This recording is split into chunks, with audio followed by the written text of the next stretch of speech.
Hello दोस्तों, आज की कहानी है इच्छाधारी नागिन की सच्ची कहानी।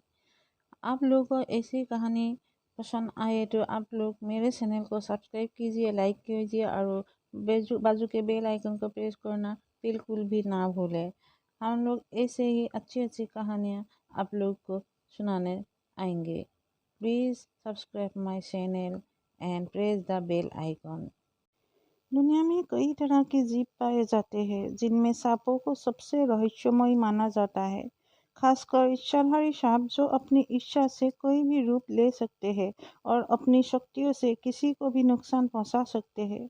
माना जाता है प्राचीन काल में नाग और नागिन एक साथ थे। तभी कुछ शिकारियों ने उन्हें देख लिया। उन्होंने नाग नागिन पर हमला कर दिया, जिस वजह से नाग की जान चली गई और नागिन भी बुरी तरह घायल हो गई। नागिन को बहुत ज़्यादा तकलीफ और दुख का सामना करना पड़ा। उसके बाद उसने शिव जी की पूजा की। वो उसकी पूजा से बेहद खुश हुई। उन्हें उस नागिन पर दया आई। उन्होंने नागिन को चमत्कारी शक्तियाँ दी, जिससे वो कभी भी अपना रूप बदल सकती थी। साथ ही किसी से भी अपनी सुरक्षा कर सकती थी। वो कुबरा प्रजाति की थी। आज भी अगर कुबरा प्रजाति का सांप 100 साल उम्र पूरी कर ले तो उनके पास नागमणि आ जाती है, जिसकी अलौकिक शक्तियों से वो इच्छाधारी बन जाते हैं। कहा जाता है किसी कुबरा के जीवन के 100 साल पूरे करने के बाद स्वाति नक्षत्र की बूंदें उसके मुंह में गिर जाए तो बाद में वही बूंद विकसित होकर नागमणि बन जाती है। ये नागमणि बहुत ज्यादा चमकती है, जिससे सांप अंधेरे में खाना ढूंढ सकता है। ये सांप की सारी इच्छाएं पूरी करती है। अगर किसी को ये मणि मिल जाए तो वो हमेशा स्वस्थ रहता है। पैसे की कभी नहीं कमी नहीं होती है, उसकी इच्छाएं भी पूरी होती है। इस नागमणि की वजह से प्राचीन काल से ही सपेरे नाग नागिन की तलाश में रहते हैं। नाग नागिन के किस्से भारत में ही नहीं बल्कि दुनिया भर में प्रचलित है। चीन की लोक कथाओं में दो ऐसे सांपों का पता चलता है जो एक दुर्गम पहाड़ों पर रहते थे। इसके अलावा चीन के मशहूर कवि ने एक ऐसे सांप के बारे में लिखा था जिसका दिन के समय आधा शरीर सांप का और आधा महिला का था। वो दिन में लोगों को अपने पास बुलाती थी और रात में उन्हें मार देती थी। ग्रीक माइथोलॉजी में भी ऐसे ही चमत्कारी सांप का वर्णन देखने को मिलता है, जो अमर माने जाते हैं। बुद्धिस्ट और जैन फिलॉसफी में ऐसे सांपों के बारे में पता चलता है जो अपनी इच्छा में इंसान का रूप ले सकते थे।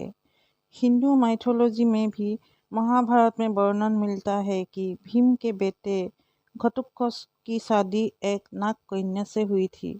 महाभारत में एक और जगह वर्णन मिलता है कि जब अर्जुन इंद्रप्रस्थ से 12 साल के वनवास के लिए गई तो वो पूर्वी क्षेत्र की आई गई थी पूर्वी क्षेत्र की ओर गई थी। एक सुबह जब वो गंगा नदी में स्नान कर रहे थे, तभी किसी ने उसका पैर पकड़कर पानी के अंदर खींचा था और अपनी शक्ति से उन्हें धरती के अंदर लोक में ले गई।